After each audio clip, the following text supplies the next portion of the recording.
Welcome everyone. So today, we have an amazing session for about Umbraco Management API. We have Owain here. He's from s- Scotland, UK, and he's an 8-time MVP, and he's a senior Umbraco developer. So I think he'll be going over the management API and how we use the new back office and stuff. So if you look at the management API, you can basically what that is like. You can build your own back office if you want. Like they are exposing the entire back office APIs through management API. So you can do whatever you want. You have all the controls you can do. Yeah. So that's how the MCP server also works. If you have look into the MCP, and yeah, I think uh, that's I think we can know more about the managed API from Owain himself. So yeah, Owain, you can have the screen. Cool. Thank you very much. I'll just share. Should be my slides. Can you see them? Yep. Cool. As can already been said, I'm going to talk about unlocking the Umbraco backup office using the Umbraco Management API. Let's see, my slides are going to move. Yeah. So first of all, who am I? I'm a senior developer at Initials CX, who are a London-based agency. But specifically, I work within the Initials Labs team, and we specialise in custom Umbraco solutions for a number of clients. Like a lot of digital agencies, we work with a number of clients who have got very specific requirements, and we basically make those requirements come true. As I already said, I'm an Umbraco MVP since 2018, and I'm a meetup organiser in Edinburgh.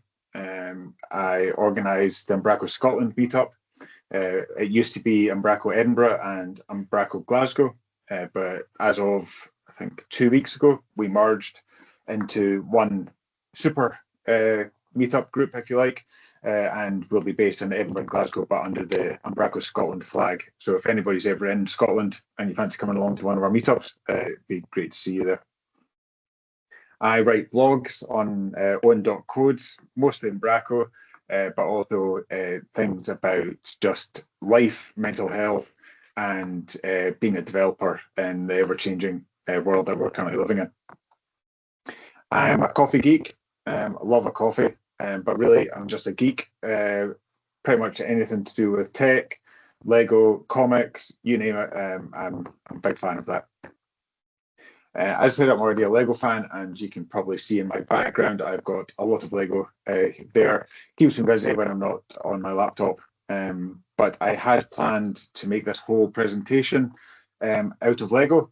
I got as far as this, and that took me about 20 minutes to do that. So I thought doing a full presentation in Lego might be a bit of a time sink. So this is as far as I got. I also look after the high5urock.com website. I look after the Umbraco community store, where community designs are put on for t-shirts and basically any kind of merchandise. I look after it Umbraco Tuesday today, which is whenever an Umbraco Tuesday is announced. There's a timer that shows when the next one's going to be. And I also look after the secretstage.vip, which again was a Lego version of Code Garden during COVID times that I built, basically multiple stages, and it's still all live online for everybody to kind of have a look at. But that's not what we're here to talk about, as much as I'd love to talk about Umbraco, Lego and Umbraco all at the same time. Today we'll be talking about the management API and what is it. This is the only technical-ish diagram that we'll cover today. The rest of it is pretty much live demos. But in here, we've got your app, which isn't Umbraco. So this is outside of Umbraco itself. That app could be built in anything you like. It could be in TypeScript, it could be in Vue, it could be React, it could be who knows, just anything, mobile app, you name it. And basically what you have to get is you have to get a token, get access token before you can access Umbraco's API. Without that token, you can't make any calls to the API endpoints. It's basically built-in security. It's like a key to a house. If you don't have the key, you're not getting in. So what you have to do is get that key. So you need to make a call to the API endpoints on /token with your client credentials. I'll explain how to do that in a minute. Umbraco then comes back and gives you an access token and an expiry. So these keys do expire. So you have to keep that in mind. But once you have that access token, you basically comes back to your app. You store it somewhere in any way that you want. You can then make API requests on the endpoints, which I'll also cover in this talk of how to find those endpoints. But you have to pass the token that you've received up here with every call. When it then gets to Umbraco goes, I understand this token. I know that you're authenticated, and it'll give you an API response. And that goes in a full circle. So every time you make a call, you pass the token, you get a response from Umbraco. If you're using a token that's expired, you'll be sending the token which is expired to Umbraco. Umbraco will go, no, sorry, this is expired, but I know who you are. I'll send you back a new access token, and then you can then hit the endpoint again and continue on. So basically, you just have to make sure that your token's not expired. If it has expired, get it renewed, and then you can continue making calls backwards and forwards to the Umbraco back office. Now, that's another slide. So setting up the client credentials. What I'm just going to do here is I'm just going to pull over. So this here is Visual Studio. It's got latest version of Umbraco, so Umbraco 17 RC. I think this might be RC1, so it's not the most up to date. I think RC4 is now out, but I'm just going to spin this up. And this is a clean site with Paul Seal's Clean Starter Kit installed. That's the only customization that I've made to this install. The reason I've put the Clean Starter Kit on is just so that we've got some content that we can play with when we're making management API calls. So if I just log into the back office just now, and we'll go to, I think that was, now I'm worrying that I've got the right username and password, but let's go, yes I have. So in here, if you go to users, you'll see that I've got admin user, which is always installed, set up when you install Umbraco fresh. But I've also got a demo admin user. Now this is an API user. The biggest difference between the demo and the administrator is demo is for API use only. You cannot log into the back office with it. It's part of the security of Umbraco. To create an API user, on the drop down is API user instead of user. And when I create an API user here, so I'll just go meetup demo. I'll just put test at test.com. You give it a user, I'll call it admin, create that user. Now, if I was creating a user, I would have been prompted for a password. But because it's an API user, no passwords being set, which basically prevents you from logging into the back office. Now, if I open up this one, you'll see down the bottom here, there's something called client credentials. And this is what I was talking about on my previous slide. And this is what you're going to use when you're making calls to the API endpoint. Now, one thing to keep in mind is the user ID is Umbraco back office, and then whatever you give it. The secret, so if I just put in a password here, so just now I put that in as my secret. It should obviously be more secure than 1, 2, 3, 4, 5, 6, 7, 8, 9, 0. But once I click create, I cannot see that secret ever again. So make sure you remember it. Otherwise, what you'll have to do is, if I go into my demo one, down here, you basically have to click the wee bin, delete it, add a new one, start again, which also then means that you have to go into any of your APIs, any of your applications that you set that key on, change all the keys because you've forgotten what the key was. So just keep that in mind. I'm only saying this because I've done it multiple times and I keep on forgetting what key I've used. So it's just something to keep in mind so that you can access your API endpoints. So that's how to set up your client credentials. Let me just bring this back up. Now, before I go into actually connecting to the management API, there's Swagger and Postman documentation. Now, I'm going to just quickly demonstrate how you get to that. When you're logged in, running Umbraco locally, if I go to Swagger, so it's Umbraco/Swagger, in here, drop-down menu, there's a Umbraco Management API endpoints list. And in here, you will see every single endpoint that you can hit. Now, basically what this is the entire back office of Umbraco is built on top of the management API. So anything you can do in back office Umbraco, there's an endpoint for it. And these are the endpoints that have been created for you. So you can do a lot of stuff. It's very, very powerful. And you can do a load with this. And then if you scroll down, if you expand this, you can see what calls, responses will come back from each endpoint, what it's expecting. So you can skip, you can take. This is your response, your JSON, that'll come back from the endpoint. So there's a lot of really useful information in here. And what you can also do is you can import this into Postman by using the Swagger URL up the top here, which means that you don't have to have Umbraco running all the time to be able to see these endpoints. So when I was kind of working with this, to start with, I was having to spin up Umbraco every time, go to Umbraco/Swagger, then see this, and it was just time consuming. But if you set up Postman, you can actually just have a look at all the documentation in your Swagger docs, in your Postman, sorry. So it's really, really useful. Now, one thing that I have been working on when I was working with Postman was I didn't find this very useful. I found there wasn't any information about what a data type was or how to use these endpoints. So what I've been doing recently is if I just spin up, I've got another site here I'm just going to load up.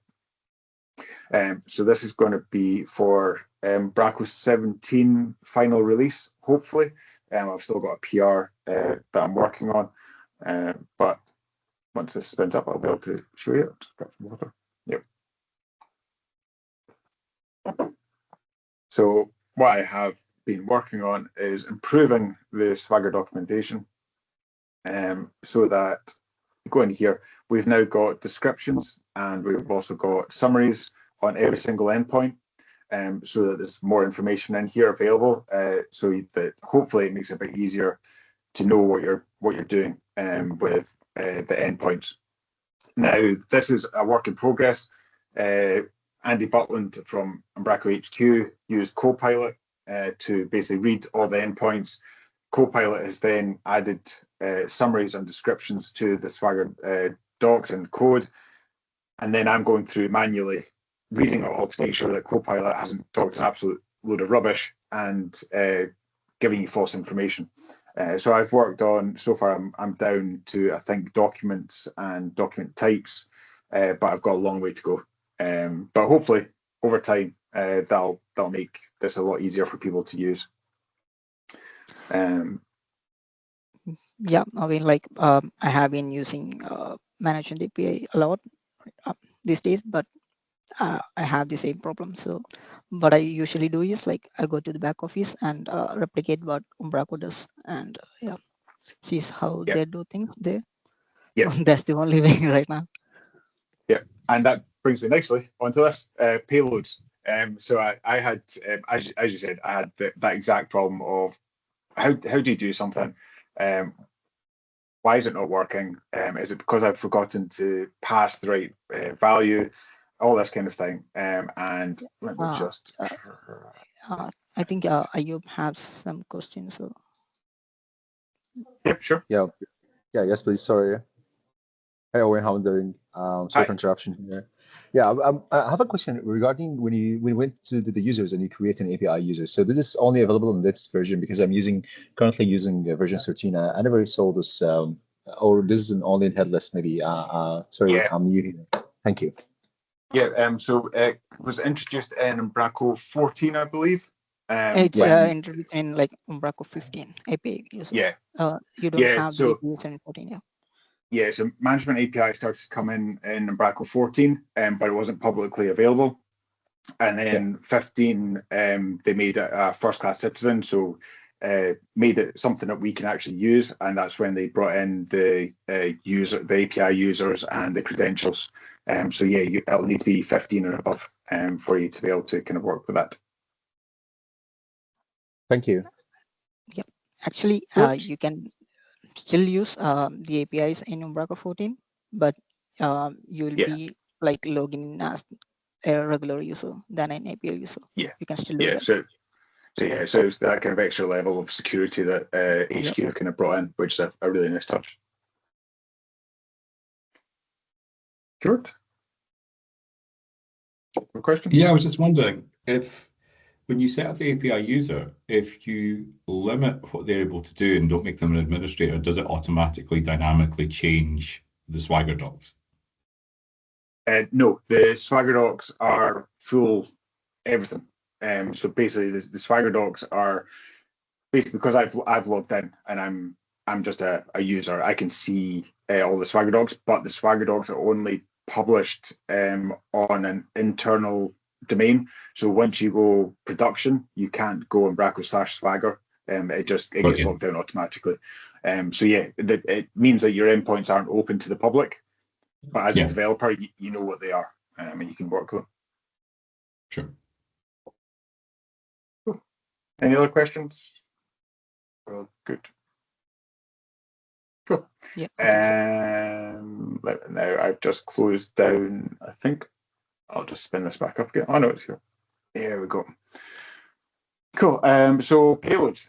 So if I just log back into the back office, and if I want to do anything at all in the back office, it uses the API endpoints. And so what you can do is in here, I'm just going to make a call like so. So you can see everything that's kind of happened here. But if I go to fetch, what you can do is hover over anything. And what you're going to see here is it might be quite small on my screen. Unfortunately, I can't make it bigger. But you'll see that's the endpoint. So management API /v1/document type /a good. Now that is your key for your node that you've just clicked on. But what you can also do is click on the network and see the response. And now you see everything that was sent back when you made that call. So you can kind of go in here, and if you're making calls to the API and it's not working, then the chances are you haven't passed something to Umbraco that it was expecting. And this is where me making those updates to the Swagger docs will hopefully make it a bit clearer of what are required, what's not required, and make it a little bit easier to actually work with. Because this is your preview, so that's kind of saying everything that's got what's allowed is this node, so this features, is it allowed at root? No, it's not. And basically your cleanups, your containers, a bit of description of the icon that's being used, your ID. And one thing I found when I'm using the API endpoints is the good or your key is basically it's your key to everything. So there's times where you will have to make multiple calls backwards and forwards just to get one thing, which is when I started working with API, I thought, well, I could just call create me a document type. But what you actually need to do is you need to first of all find out where are you putting that document type? Is it underneath a parent? If it is underneath a parent, do you have permission to add that document type underneath? Because you're basically doing what the back office does. If you do not have permission to add the document type underneath a root node, you can't do it through the Umbraco Management API because you're basically working as if the back office was. So just keep that in mind of if you can't do something in your API, have you actually set up your back office correctly to allow what you're trying to do? But going through these payloads made a massive difference to me, and it kind of unlocked the management API to allow me to do a load of cool things, which I'll get onto in a minute. Does that make sense just now? Just before I carry on. Silence is a good thing. Yep. Yeah, cool. So yes, that was really useful for me. So payload, which then brought me to a TypeScript library. So what I've done, I've created a TypeScript library because when I was doing these demos, when I was working with the management API, all the documentation on Umbraco is very C# based. It's almost expecting you to be logged into the back office. It's not expecting you to be working from an external application. And basically, I picked TypeScript as my language of choice, really, just to see if I could. So I'm a .NET developer. I could have spun up a .NET console app, played around with that, and got on with it without any problems. But as I said, as a tech geek, I thought, let's make life difficult and let's build something in TypeScript. So what I've done is I've created this library of examples, hopefully to help other people start playing with the management API. And I've made this publicly available. It's on my GitHub. There's a link at the end of this talk. And I'll be adding to it as I'm playing when making new demos. But for this talk, my first demo is just simply authentication. Simple as that. Can I make a call to Umbraco, get authenticated, get that token that I was talking about, and get some feedback from the API endpoint? So in this library, all I really need to do is change my .env file, just so that I know I can speak with my endpoints. So it's 356, is that? Cool. And I've already set up my client ID, which is when we created that user, and that's the secret. Obviously, I don't recommend just storing your client secrets in plain text somewhere in a project, but for this demo, it's absolutely fine. So in here, I'm just going to go, I'll just bring this up so you can see it a bit better. If I go, just remind myself where I am, demo 1, and I should be able to just go npm on build. And what that's going to do is, because I've got Umbraco running,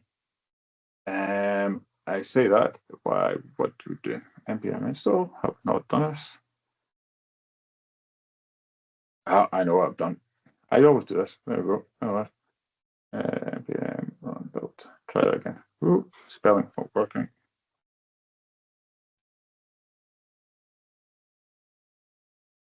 Why? Demo fail. npm. I am running. I've got the right thing. I'm in demo 1. This was working. Source.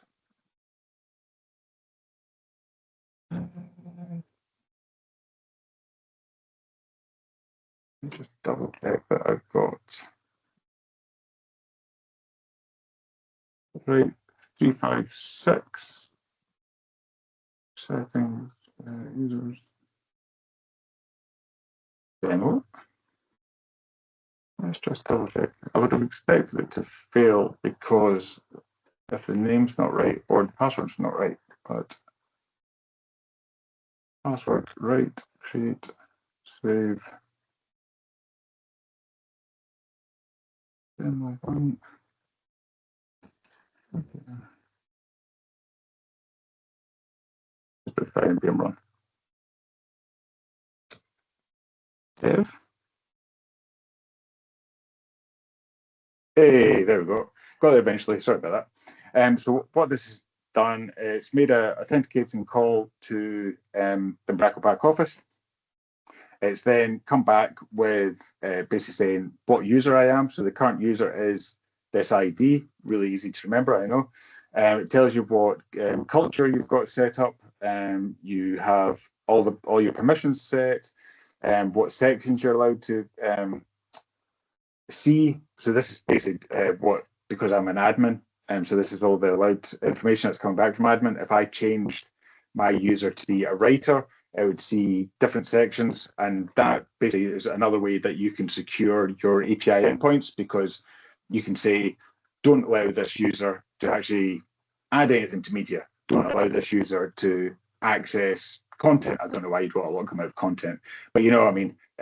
It's just another extra level. Because I've got admin, I can basically do absolutely everything I want to, and that's me successfully made connection to Umbraco because it's currently running on my laptop, and got an authenticated response back.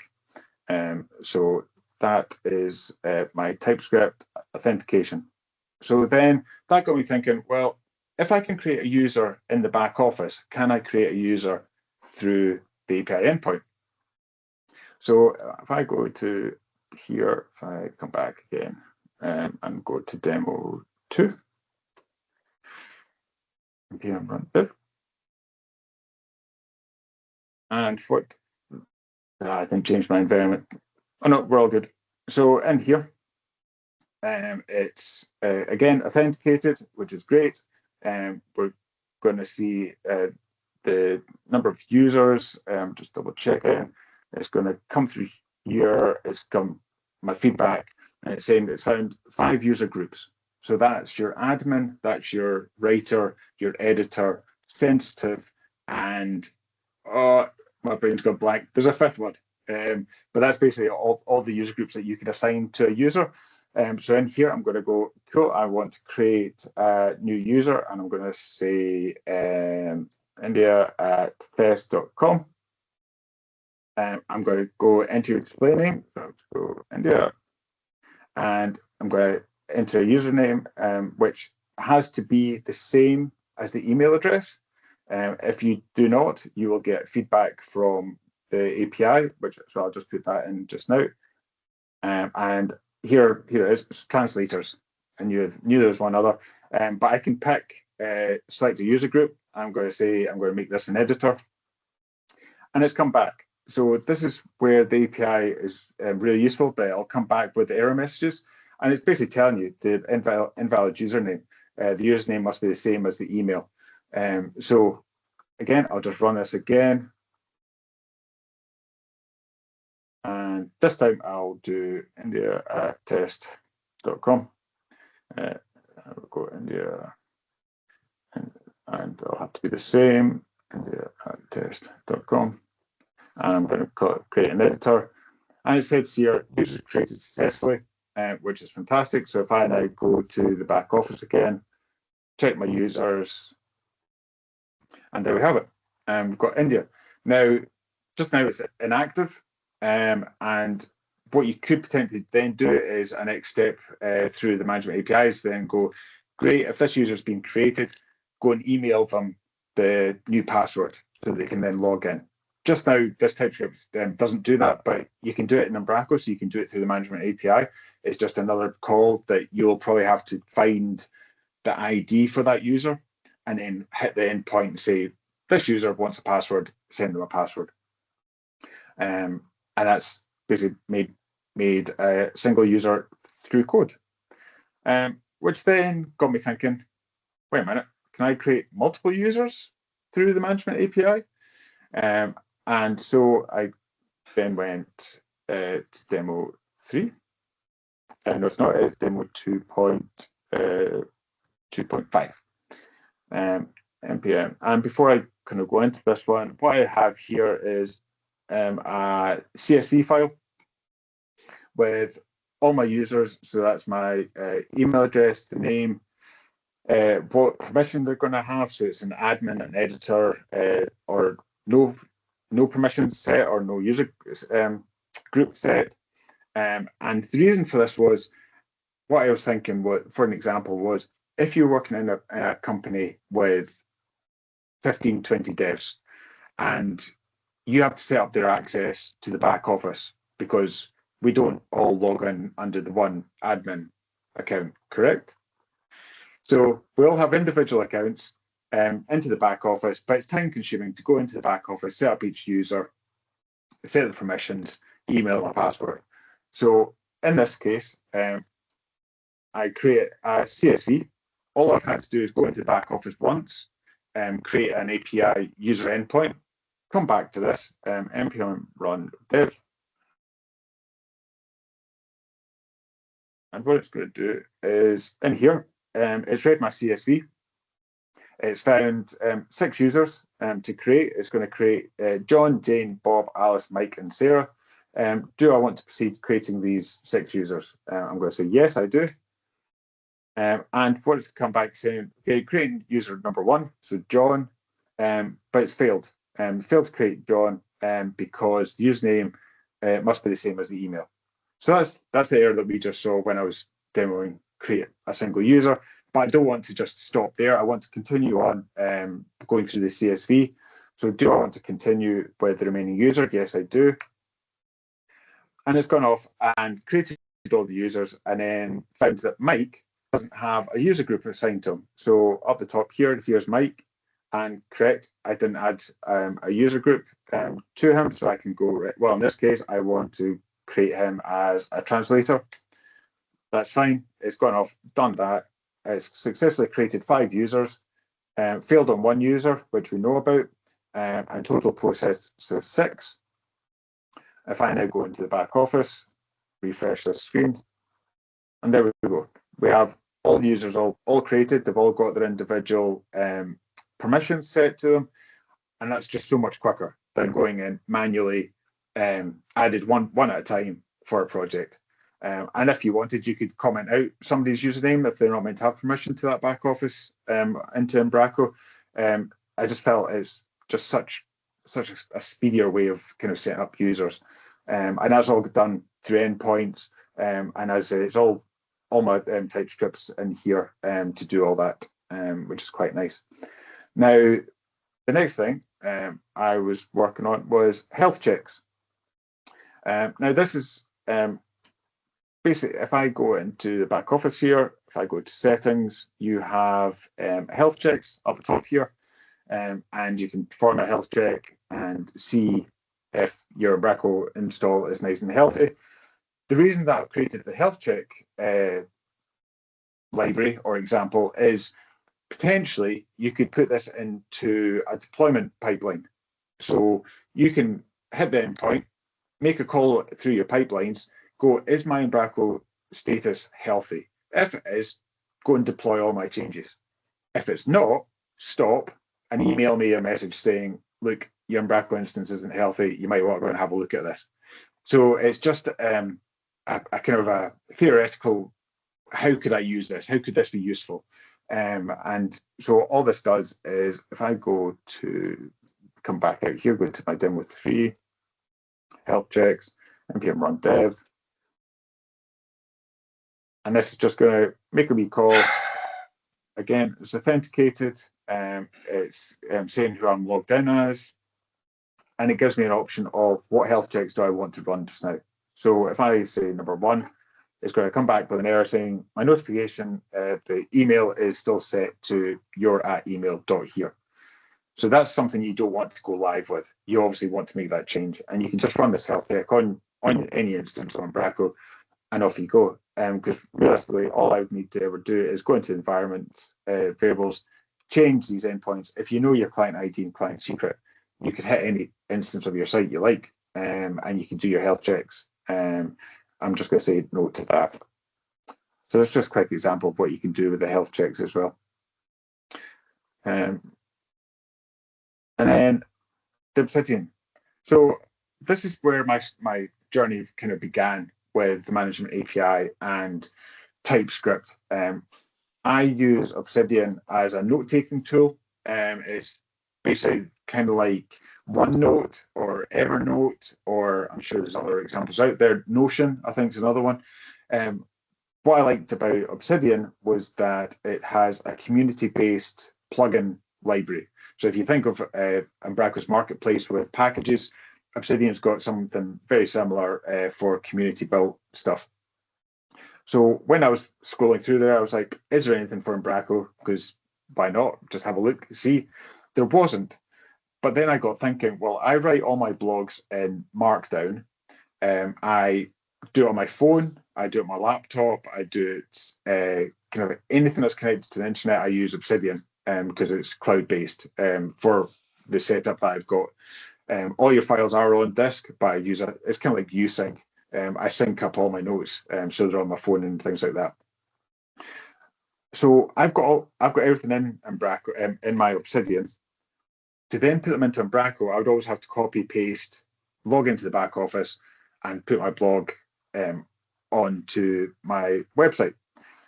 So I was wondering, well, can I use the Management API to create my blogs from Obsidian and just push them through the Management API and magically appear on my blog? The answer is yes, I can. So what I have is, I'm just going to open this up here. What I've created is a package called Unpublisher. And in here, all I have to ever do is put in my website URL, my client ID, the client secret, which is what we've done on the environment files. So we've got in all the TypeScript examples. And then what I can do is I can go fetch the nodes. So this is the same as what I've got in the back office. So if I open up this content, so I've got feature about blog contact error. If I go into here, I've got feature home blog, and then it goes down a bit further, and I can pick basically any of these nodes as my parent node for where I want to send my blogs. So that's a call through Management API to pull back all that information. I then go, okay, I'm on a blog, but I now need to find the children that are allowed underneath blog. As it happens, I can have article or category, which is fine. I'm going to put it as an article. And all I've done in the back office here under my blogs is for each article, I've got Markdown content property editor. This is just a Markdown property editor which comes with Umbraco. So I haven't had to do anything other than drop this onto a page. And I've got a title alias so that in here, my title is placed in there. And I've got a blog content editor alias, which is Markdown content, which again is just the alias of my Markdown. So basically, it means that I know through Management API where I want to push stuff when I actually create a new blog. So what I can do now is, now that this is all set up, I can go to here. I will pick Management API overviews. I'm just going to click this little icon up here, Unpublisher. It then makes a call to the API endpoint. Up top here says document created successfully. So what I should now see in the back office is a blog called Management API Overview. So if I refresh this, reload, it's coming. There we go, Management API Overview. It's unpublished. It was created at 11 minutes past 11, which is right now. If I'd been a second quicker, I would have got all the 11s, but never mind. And then in the back office, here's the title that I've created. Here's everything that I've got in Markdown. So all I need to do now is go in, add some other fields like the main image, save and publish. And that's my blog created for me on Umbraco. Now, if I wanted to, I could fully trust the Management API and just publish this when I create it. I just don't trust my blogs or my own kind of writing skills enough that I want to go in and just make sure everything's set up for me. But you could do it. There's nothing to stop you, or you could schedule it to come out tomorrow if you wanted to. The endpoints are all there. It's your imagination you want to limit for this. It's super powerful.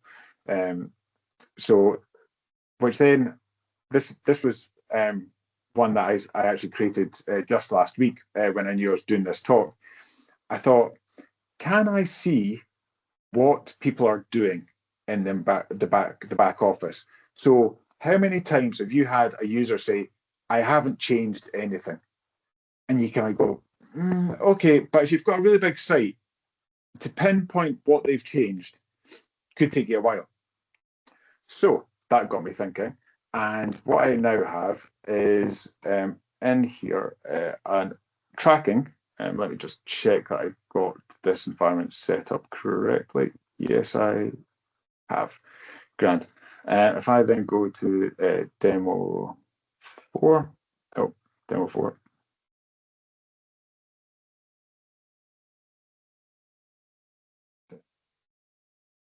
There we go. npm run dev.